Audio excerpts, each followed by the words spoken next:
de Juventud y Futuro, y para ello tenemos a una invitada de lujo que es Camila Vallejo Dowling.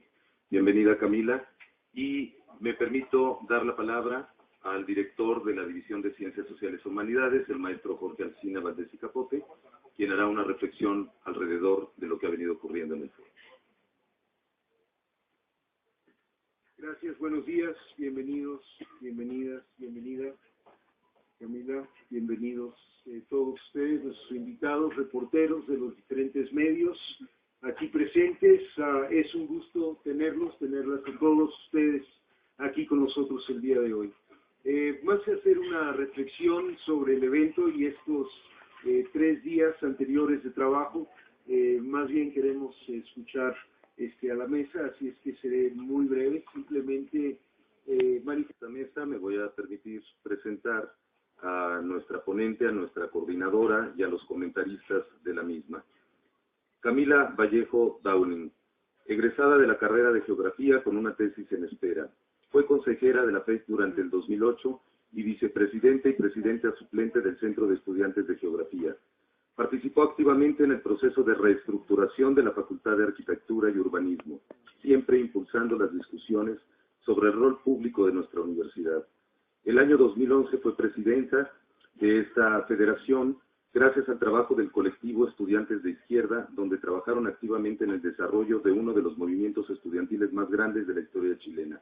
Hoy cumple la función de ser vicepresidenta de la federación y ser miembro del Comité Central de las Juventudes Comunistas en Chile. Bienvenida Camila, muchas gracias por estar con nosotros.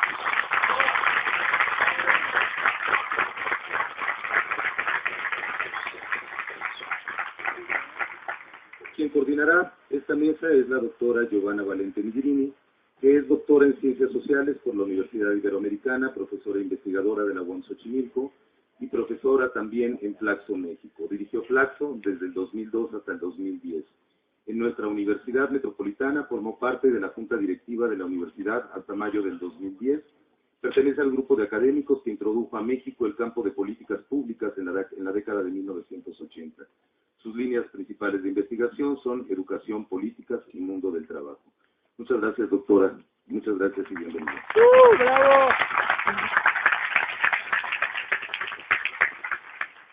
Como comentarista vamos a tener a David Iglesias, egresado de la licenciatura en Biología por la UAM Xochimilco, ex consejero académico, ex colegiado académico de la UAM. Bienvenido y muchas gracias.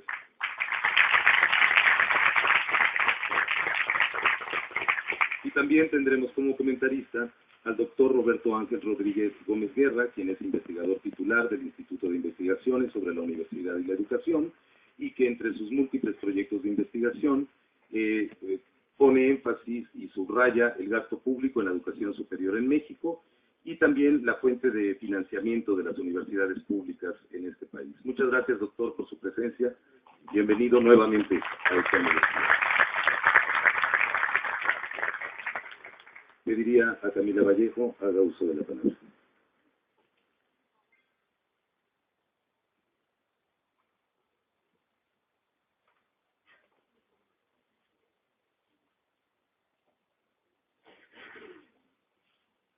¿Aló? Bueno, primero que todo quisiera agradecer en nombre de esta pequeña delegación chilena que ha tenido la alegre oportunidad de estar aquí en esta bonita y gran ciudad, por la invitación que nos han realizado los compañeros y compañeras estudiantes de la UAM, Xochimilco, a los académicos, la universidad en general, por recibirnos en el marco de este seminario, ya que culmina el día de hoy, el cual sin duda alguna se han abierto debates necesarios, importantes, para pensar nuestra realidad a nivel no solamente mexicano, sino que a nivel mundial, el rol de la juventud, el rol de la universidad, y cómo se abren nuevas perspectivas al calor de las movilizaciones que emergen nuevamente en Latinoamérica y en el mundo para pensar un futuro distinto. Así que reiterar el agradecimiento, la presencia de todos ustedes, las compañeras acá, chilenas también, que nos honran con nuestra bandera, un aplauso para ellos.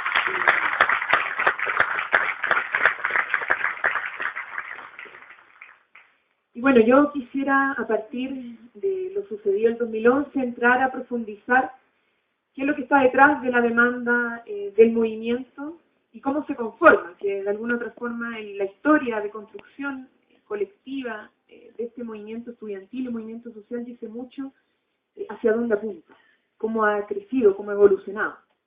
Y esto es muy importante señalarlo porque usualmente se trata a los movimientos sociales que aparecen en gran magnitud, con gran masividad, como movimientos que se dan por generación espontánea, como estallidos sociales que no responden a un proceso de construcción histórica, un proceso de construcción colectiva que dependen de liderazgo, de dirigentes que aparecen, que son carismáticos y se van a ir cuando se vayan esos dirigentes. Y eso no es así. En Chile, la verdad es que lo que sucede en 2011 es el resultado de una construcción en la síntesis de un proceso largo de debates, de construcción, de organización estudiantil y de debate político, que viene incluso antes de la dictadura, que emerge nuevamente después de la dictadura junto con la reforma del 98 y que tiene una fuerte expresión el 2006 con la revolución pingüina. No sé si ustedes habrán sabido de lo que significó esa revolución, que fue básicamente la salida a las calles de los estudiantes secundarios, pingüinos se lo hice por el uniforme, y que pusieron sobre la mesa temas importantes sobre la crisis de la educación. Pero el 2011 claramente damos un salto cualitativo.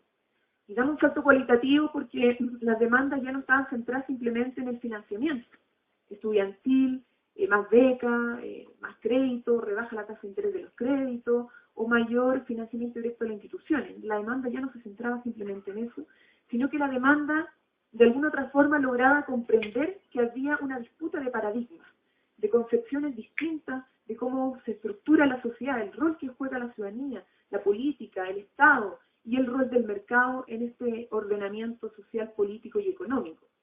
¿Y por qué digo esto? Porque la disputa que termina sucediendo en las calles, el conflicto central, era entre una forma de concebir el Estado, de su carácter neoliberal, como un Estado subsidiario, un Estado que se esfuerza en destinar el financiamiento del Estado a través de la política de focalización del gasto social, y por otro lado un Estado garante de derechos, un Estado responsable en materia de educación, salud y vivienda.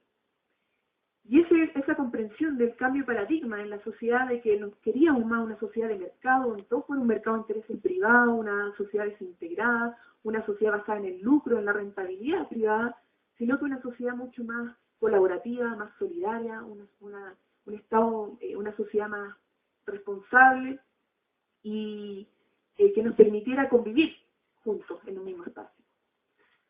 ¿Por qué se da eso? Porque logramos comprender cuál era el origen de la crisis del modelo educacional chileno, del modelo en su conjunto, la educación privada, pública, particularmente la pública y también las universidades públicas. Y el origen se encontraba en la Constitución política. Ya por ahí en 2006 los estudiantes secundarios decían hay que cambiar la Ley Orgánica Constitucional de Enseñanza. ¿Y por qué? Porque en la Ley Orgánica Constitucional, o sea, en la Constitución política, el Estado le daba prioridad a la libertad de empresa, a la libertad de enseñanza, que es básicamente la libertad de empresa, como uno escoge entre una diversidad de empresas que me otorgan el servicio de educacional, por sobre el derecho a la educación. El Estado en Chile no garantiza, obviamente no articula en su entramado constitucional de buena forma el derecho a la educación por sobre otros derechos, otras libertades, que ponen el énfasis en lo privado, en la rentabilidad privada, en el emprendimiento privado. Y eso evidentemente tenía relación con el Estado subsidiario, un Estado que dice yo no garantizo el derecho a la educación, quien garantiza el derecho a la educación tiene que ser la familia. Y yo como Estado puedo subsidiarla en la medida de que esa familia a lo mejor no cuente con todos los recursos para garantizar la educación a su hijo. Pero esa familia tiene la libertad, y yo voy a proteger esa libertad, de escoger entre una institución privada o pública como le parezca pertinente, necesaria en función de la educación que quiere darle a su hijo. Y a partir de eso, el Estado, ¿qué es lo que hace? Con la educación pública, no la financia, empieza una lógica de autofinanciamiento, las instituciones públicas la abandona y abre el libre mercado del sector privado. ¿Por qué? Por la libertad de enseñanza, por la libertad de empresa. ¿Y qué hace? A través del financiamiento ya no es directo, el financiamiento de la demanda, el financiamiento a través de vouchers, portales, becas, créditos para las familias, lo cual trae como consecuencia al final del día una fuerte desaparición de muchos establecimientos públicos que no podían sobrevivir bajo esta sociedad de mercado, bajo la competencia con otras instituciones privadas, el deterioro de muchas instituciones públicas, producto de la lógica del autofinanciamiento, un crecimiento explosivo del sector privado después de la década del 80, después de que se firma, antes de salir el dictador, se firma la ley orgánica constitucional. A partir de eso empieza a crecer explosivamente el sistema privado sin ningún tipo de regulación e intervención del Estado. El Estado nunca se metió en eso.